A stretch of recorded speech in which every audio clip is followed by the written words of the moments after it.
Chandrasekhar முத்தையாவை police ஸ்டேஷன்லேருந்து கூட்டிகிட்டு போயிடலான்னு சொல்லிட்டு வந்ததுக்கு அப்புறமா தான் சந்திரசேகருக்கு தெரியவே வருது ஜெயா அந்த கேஸை ரொம்பவே ஸ்ட்ராங் பண்ணிட்டாங்கன்ற விஷயமும். அதே சமயம் ஜெயா அப்படி இல்லைனா அவங்களோட வக்கீல் வந்தால் மட்டும்தான் முத்தையாவை அவங்களால வெளியே கொண்டு வர முடியுன்ற விஷயத்தையும். அதனால் அவங்க ஜெயாவுக்கு எவ்வளவோ ட்ரை பண்ணி பார்க்குறாங்க காலில். ஆனால் ஜெயா காலை கூட அட்டன் பண்ணுற மாதிரி தெரியல. ஏன்னா தான் கண்டிப்பாக சந்திரசேகரோட ஃபோன் எடுத்தா அவங்க என்ன சொல்லுவாங்கன்னு எனக்கு தெரியும்னு சொல்லிட்டு ஃபோனை அப்படியே வச்சுட்டு ரூம்குள்ளே போயிட்டு கதவை சாத்திக்கிட்டாங்களா. ஆனால் இந்த பக்கம் இந்த விஷயத்த சண்முகத்துக்கு மூலியமா தெரிஞ்சுக்கிட்டு சந்திரசேகரும் ஜெயா மேல ரொம்பவே கடுப்பாகிறாங்க. ஆனா என்ன இந்த சந்திரசேகர் தன்னோட ஒய்ஃப் ஜெயா இவ்வளவு பெரிய தப்பு பண்ணிட்டு இருக்காங்களேன்னு சொல்லிட்டு வருத்தப்பட்டு இருக்கிறதுக்கு பதிலா அவங்க தப்ப எப்பதான் தட்டி கேட்க போறாங்கன்னு தெரியல. அப்படி இவங்க பண்ணாம இருக்கனாலதான் இப்ப பொன்னியோட லைஃபே இந்த மாதிரியான ஒரு நிலைமையில வந்து நின்றுட்டு இருக்கு. ஏன் இதுக்கு முன்னாடி பொன்னி கிட்ட ஜெயா அந்த அளவுக்கு மோசமா நடந்துட்டு இருந்தப்பவே இவங்க ரொம்பவே ஸ்ட்ராங்கா எது சரி எது தப்புன்னு சொல்லிட்டு ஜெயாக்கு புரிய வச்சிருக்கலாம். அப்படியும் இல்லையா ஜெயா பண்ற தப்ப தட்டி கேட்டு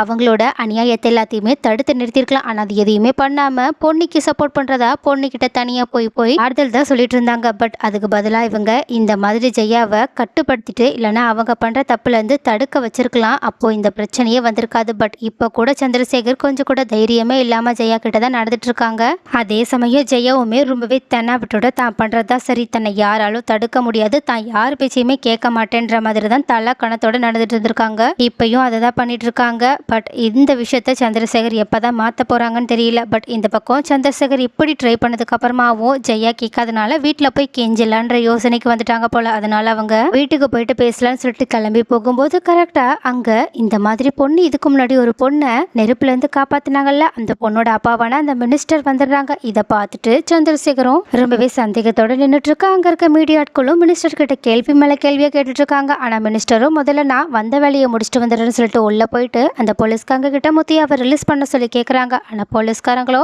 கொஞ்சம் பயத்தோடையும் பவ்யத்தோடையும் அந்த மினிஸ்டர் கிட்ட சார் எங்களை மன்னிச்சிருங்க, இந்த கேஸ் ரொம்பவே ஸ்ட்ராங்கான கேஸ், இதை வாபஸ் வாங்கினா மட்டும்தான் எங்களால் அந்த ஆளை வெளியே கொண்டு வர முடியும், அப்படி இல்லைன்னா கண்டிப்பாக எங்களுக்கு ரொம்ப பெரிய பிரச்சனை வரும் சார், நீங்கள் பேசாமல் உங்களோட இன்ஃப்ளூயன்ஸை பயன்படுத்தியே அந்த கேஸை வாபஸ் வாங்க வச்சிருங்க சார், ஏன்னா எங்களுக்கு வேற வழியே தெரியலன்னு சொல்லிட்டு இருக்காங்க. அதே சமயம் சந்திரசேகரும் இந்த மாதிரி மினிஸ்டர் கிட்ட நிலைமையை எடுத்து சொல்ல மினிஸ்டரும் ரொம்பவே கடுப்பாகிறது மட்டும் இல்லாமல் சந்திரசேகர் கிட்ட இவ்வளோ நேரம் பொறுமையாக பேசிட்டு இருந்து எல்லாத்தையுமே யோசிச்சு பார்த்துட்டு தன்னோட பொறுமையை இழந்து போய் அந்த பொண்ணுக்கு இவ்வளோ பெரிய அநியாயம் நடந்ததுக்கு அப்புறமாவும் உன் பொண்டாட்டி இந்த மாதிரி ஒரு வேலையை பார்த்துருக்கால, அவளை எனக்கு என்ன பண்ணணும் நல்லா தெரியும், ஏன்னா பொண்ணு எந்த அளவுக்கு நல்லவன்றது உங்ககிட்ட நான் சொல்லி நீ புரியணுன்ற அவசியமே கிடையாது, ஏன்னா அது இந்த ஊருக்கே தெரியும். ஆனாலும் இப்போ அந்த பொண்ணு ஏழை பொண்ணா இருக்கனால இவ்வளோ பெரிய அநியாயத்தை சந்திச்சிட்டு இருக்கு. ஆனா அந்த பொண்ணுக்கு பின்னாடி நான் பக்கபலமா இருக்கன்றத நான் உன் பொண்டாட்டிக்கு நிரூபிச்சுட்டு எப்படியாவது பொண்ணியையும் கண்டுபிடிப்பேன், பொன்னியோட அப்பாவையுமே இங்கிருந்து வெளியே கொண்டு வருவேன், நான் யாருன்னு பார்க்க தானே போறீங்கன்னு சொல்லிட்டு கடுப்புல அங்கிருந்து கிளம்பி போக இதை பார்த்துட்டு சந்திரசேகரும் ரொம்பவே வருத்தத்தோட இப்போ ஒவ்வொருத்தரும் நமக்கு எதிராகவே மாறிட்டு இருக்காங்க, நம்ம என்னதான் நினைச்சாலும்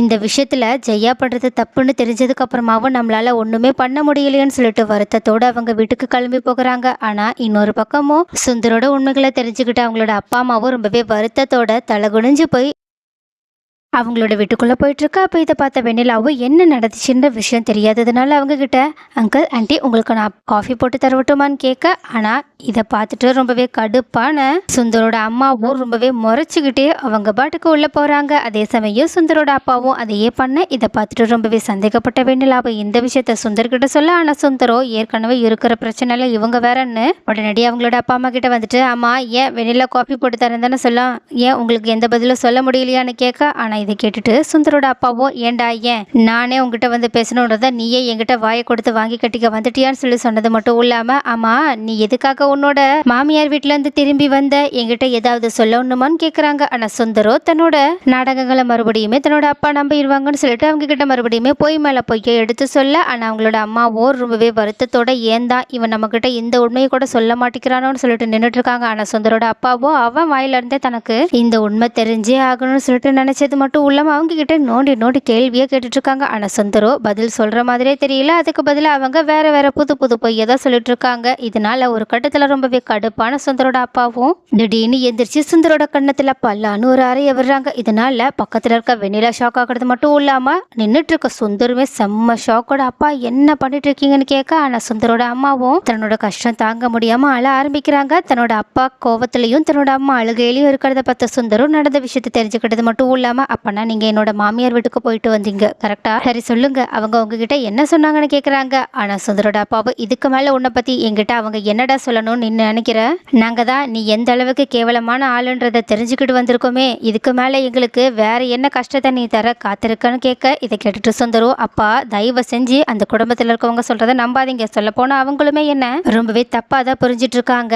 ஏன் அந்த பொண்ணியால தான் இந்த பிரச்சனையே நடந்துச்சு, அதனாலதான் அந்த பொண்ணியை அந்த வீட்டை விட்டு ஓடி போயிட்டான்னு சொல்லிட்டு ஒரு புது நடக்கத்தை ஆரம்பிக்க. ஆனா இதனால இன்னுமே கடுப்பான சுந்தரோட அப்பாவும் மறுபடியுமே சுந்தர கை நீட்டி அடிக்க போக, ஆனா அவங்களோட கையை தடுத்து நிறுத்தின சுந்தரும் கோவத்துல அவங்களோட கையை தள்ளி விட்டுட்டு, நான் சொல்றதை நீங்க நம்பிதான் ஆகணும்னா எந்த தப்பு பண்ணல, அதை நீங்க நம்பினாலும் நம்பலனாலும் பரவாயில்ல, நான் கூடிய சீக்கிரம் அந்த குடும்பத்துல இருக்கவங்களுக்கு நான் எந்த அளவுக்கு நல்லவன்றதை நிரூபிச்சுட்டு என்ன சூழ்ச்சியால தான் இங்க இருந்து அனுப்பி வச்சுட்டாங்கன்றத அவங்க வாயாலேயே நான் சொல்ல வைக்கிறேன். அதுக்கு முன்னாடி தயவு செஞ்சு என்கிட்ட வேற எதையுமே கேட்காதீங்கன்னு சொல்லிட்டு இப்போதைக்கு அந்த பிரச்சனையை தள்ளி போடலான்னு சொல்லிட்டு இருக்காங்க. ஆனா இதை பார்த்துட்டு சுந்தரோட அப்பாவும் ஒரு வீடியோ எடுத்து சுந்தர்கிட்ட காட்டுறாங்க. அதை பார்த்துட்டு சுந்தரும் ரொம்பவே ஷாக் ஆக, ஆனா சுந்தரோட அம்மாவோ தலையை அடிச்சுக்கிட்டு, இதுக்கு மேலேயே ஏன்டா நீ இந்த மாதிரி எங்ககிட்ட இவ்வளோ பெரிய நாடகத்தை சொல்லி போய் சொல்லிட்டு இருக்க, தயவு செஞ்சு உண்மையை சொல்லுடான்னு சொல்றாங்க. ஆனா சுந்தரோ, சரி இப்போ உங்களுக்கு உண்மை தெரிஞ்சிச்சு அவ்வளவுதானே, ஆனா இதுக்கு உண்மையாவே காரணம் பொண்ணிதான். நான் அந்த மாதிரி தப்பு பண்ணியிருந்தாலும் நான் என் குடும்பத்துக்கு எந்த பாதிப்போ வராம தான் பண்ணிட்டு இருந்தேன். ஆனா அந்த பொண்ணியால தான் இந்த பிரச்சனை இவ்வளவு தூரத்துக்கு வந்திருக்குன்னு சொல்லிட்டு மறுபடியுமே அவங்க பண்ண தப்புக்கு பொண்ணிதான் காரணம்னு சொல்றாங்க. இதனால இன்னுமே கடுப்பான சுந்தரோட அப்பா,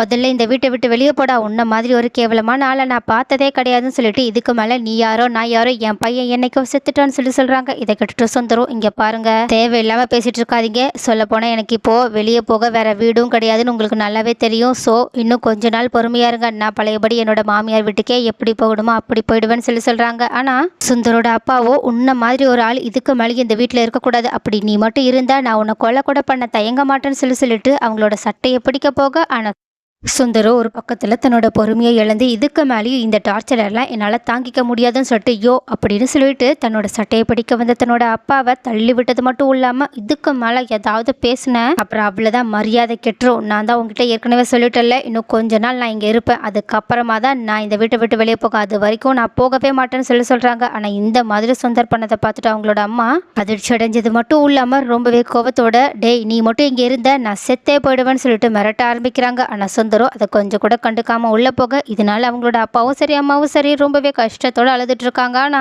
இந்த மாதிரி சுந்தர் தன்னோட அப்பா அம்மா கிட்ட நடந்துப்பாங்கன்னு சொல்லிட்டு கொஞ்சம் கூட எதிர்பார்க்காத வெண்ணிலாவும் அதிர்ச்சியில உறைஞ்சு போய் நின்றுட்டு இருக்கிறது மட்டும் இல்லாம அழுதுட்டு இருக்க அவங்களோட அப்பா அம்மாவை சமாதானப்பட்டு ட்ரை பண்றாங்க. ஆனா அவங்களோட அப்பா அம்மாவும், நீ எந்த அளவுக்கு ஒரு மோசமான வேலையை பார்த்துட்டு இங்க வந்திருக்கன்னு எனக்கு நல்லாவே தெரியும், ஆனாலும் உன்னோட நல்லதுக்காக நான் ஒன்று சொல்றேன், தயவு செஞ்சு இவன் கூட மட்டும் இருக்காதமா, நீ மட்டும் இருந்தா அவனோட ஆதாயத்துக்காக அவன் உன்னையே பயன்படுத்திக்கிட்டு உன்னையே கொன்னாலும் கொன்னுடுவான். ஏன்னா இப்ப கூட அவன் தான் செஞ்ச தப்புக்காக வருத்தப்படவோ இல்லைன்னா கஷ்டப்படவோ இல்லை, அந்த குடும்பத்துல எப்படியாவது ஏதாவது ஒரு கோல்மால் பண்ணி போய் சேர்ந்துடலாம் தான் நினைக்கிறான். அதனால இந்த மாதிரி மனநிலைமையில இருக்க ஒருத்தர் ரொம்பவே ஆபத்தானவான்னு சொல்லிட்டு, என் பையன் தான் எங்க பேச்சை கேட்கல, அதனால நீயாவது எங்க பேச்சை கேளுமா, தயவு செஞ்சு இங்க இருந்து எங்கேயாவது போயிடுமா, ஏன்னா உன்னை பார்க்கும்போது எங்களுக்கு இன்னுமே கோவமா வருது, நீ கெஸ்டா இருந்தாலுமே உன்கிட்ட இப்போ கொஞ்சம் நல்ல விதமா நடந்துக்கணுன்றதுக்காக தான் நாங்க இப்படி சொல்லிட்டு இருக்கோம், ஸோ தயவு செஞ்சு இங்க இருந்து போயிடுன்னு சொல்ல இதை கேட்ட வெண்ணிலாவும், சரிதான், நம்ம ஏற்கனவே ரொம்ப பெரிய நிறைய தப்புகள்லாம் பண்ணிட்டோம், இதுக்கு மேலே அந்த தப்பை பண்ணி இன்னுமே கஷ்டத்தை அனுபவிக்கிறதுக்கு பதிலாக நம்ம உழைச்சி சம்பாதிச்சு நம்ம வாழ்க்கையை நம்மளே பார்த்துக்கலாம், இதுக்கப்புறமா யாரோட தயவுலையும் நம்ம இருக்க வேண்டாம்னு சொல்லிட்டு அங்கேருந்து சோகத்தோட கிளம்பி போறாங்க. அப்பாடா, ஒரு வழியா வெண்ணிலா ஏதோ மனசு திறந்தன மாதிரி அங்கேருந்து கிளம்புறாங்க. பட் உண்மையாவே வெண்ணிலாவோட மனசுக்குள்ள இன்னுமே சக்தியோட சேர்ந்து வாழணும், அப்படி இல்லைன்னா ஜெயாவோட வீட்டுக்கு போயிட்டு ஒரு லக்ஸூரியஸான வாழணும் அப்படின்ற நினைப்பு இருக்கா இல்லையான்னு தெரியல. பட் அவங்க நிறையவே பட்டுட்டாங்க. ஸோ இதுக்கப்புறமா திருந்திருவாங்களான்னு பார்க்கலாம். பட் இந்த பக்கம் சுந்தர் தான் பட்டாலும் திருந்த மாட்டேன், கண்டிப்பா தனக்கு இன்னும் நிறைய கஷ்டம் வரணுன்றதுக்காகவே எல்லாத்தையும் பட்டிட்டு இருக்காங்க போல. ஏன்னா அவங்க இந்த மாதிரி தன்னோட அப்பா அம்மா தங்கிட்ட நடந்துக்கிட்டதுக்காக வருத்தப்படாம இதுக்குமே காரணம் பொண்ணிதான். அந்த பொண்ணியை நான் என்ன பண்றேன் பாருங்கன்னு சொல்லிட்டு அவங்களோட ஆளுங்களுக்கு கால் பண்ணி, டே அந்த பொண்ணி கிடைச்சாலா இல்லையான்னு கேட்க, அவங்களோட அடியாட்களுமே இல்லை சார் இன்னும் கொஞ்சம் நாள்ல கிடைச்சிருவாங்க, அந்த பொண்ணு எங்க போயிருப்பாங்கன்னு எங்களுக்கு இப்பதான் ஒரு துப்பு கிடைச்சிருக்குன்னு சொல்லிட்டு பொண்ணியை தேடி போறாங்க. ஆனா இன்னொரு பக்கமும் முத்தையாவை ஜெயில இருந்து வெளியே கொண்டு வரதுக்காக மினிஸ்டர் செம்மையா ட்ரை பண்ணிட்டு இருக்கிறத இருக்கிறது மட்டும் இல்லாம அவங்க ஒரு வழியா முத்தையாவை வெளியே கொண்டு வரதுக்கான ஆர்டரையும் ரெடி பண்ணிட்டாங்க. ஆனா இந்த பக்கம் ஜெயில இருக்க முத்தையாவும் ரொம்பவே வருத்தத்தோட பொன்னியை நினைச்சு பார்த்து பார்த்து அவங்களோட உடம்ப கெடுத்துட்டு இருக்கிறது மட்டும் இல்லாம ஒரு கட்டத்துல அவங்களுக்கு ரொம்பவே உடம்பு சரியில்லாம போய் அவங்க மயங்கிய விழுந்துடுறாங்க.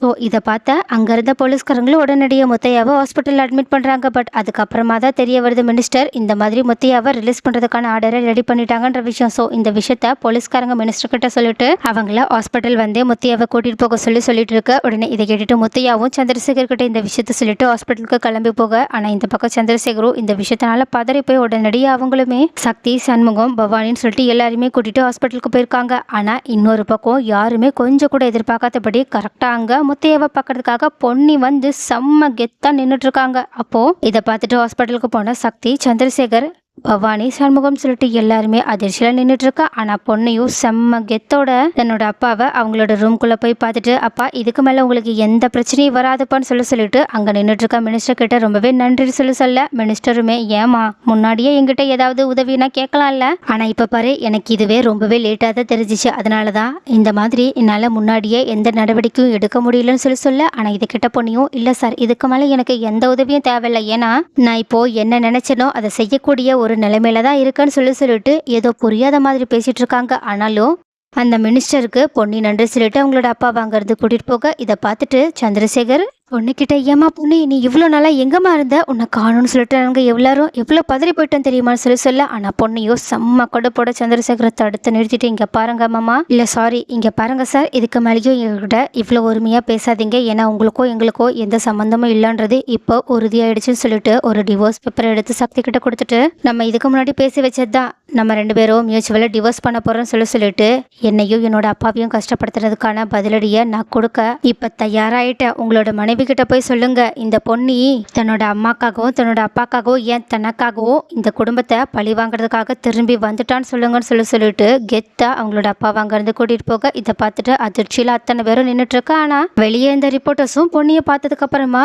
இங்க பாருங்க பொன்னி, உங்களுக்கு என்ன அநியாயம் நடந்துச்சுன்னு மீடியா கிட்ட தெளிவா சொல்லுங்க, கண்டிப்பா அந்த பிரச்சனையை நாங்க தீர்த்து வைக்கிறோம் சொல்றாங்க. ஆனா பொண்ணையோ, எனக்கு நடந்த அநியாயத்தை எப்படி தட்டி கேட்கணும்னு எனக்கு நல்லாவே தெரியும், பட் உங்களோட அக்கறைக்கு ரொம்பவே நன்றின்னு சொல்லிட்டு அப்பா வாங்கப்பான்னு சொல்லிட்டு அங்க இருந்து தன்னோட அப்பாவை கூட்டிட்டு போக. அப்பா கரெக்டா இதை லைவ் நியூஸ்ல பார்த்துட்டு இருக்க ஜெயாவும் சந்திரசேகருக்கு கால் பண்ணி என்ன விஷயம் சொல்லிட்டு கேட்க ட்ரை பண்ண. ஆனா சந்திரசேகரோ இதுக்கு முன்னாடி ஜெயா எப்படி தன்னோட காலை அவாய்ட் பண்ணாங்களோ அதே மாதிரி ஜெயாவோட காலை அவாய்ட் பண்ணிடுறாங்க. இதனால கொஞ்சம் ஜெயா குழப்பத்தோட இருக்க. ஆனா அதுக்கு முன்னாடியே பொன்னி செம்மகத்தோட ஜெயாவுக்கு டைரக்டாவே கால் பண்ணி, நான் கொடுக்க போற பதிலடியை தாங்கிறதுக்கு தயாரா இருங்கன்னு சொல்லிட்டு ஒரு சவாலையுமே விட்டுட்டு போனை கட் பண்றாங்க. இதை கேட்டுட்டு ஜெயா ரொம்பவே அதிர்ச்சியில என்ன நடக்குதுன்னே புரியாம நின்றுட்டு இருக்காங்க. சோ கைஸ், எப்படியோ பொன்னி எனக்கு நடந்த அநியாயம் எல்லாத்துக்குமே பதிலடி கொடுக்கறதுக்காக திரும்பி கெத்தா வந்துட்டாங்க. ஸோ இதுக்கப்புறமா ஜெயாவோட நிலைமை என்னதான் ஆக போகுது, ஜெயாவுக்கு அவங்க எந்த மாதிரியான தண்டனை எல்லாம் கொடுக்கணும்னு நீங்க ஆசைப்படுறீங்கன்ற எல்லா விஷயத்தையுமே காமெண்ட்ல சொல்லுங்க.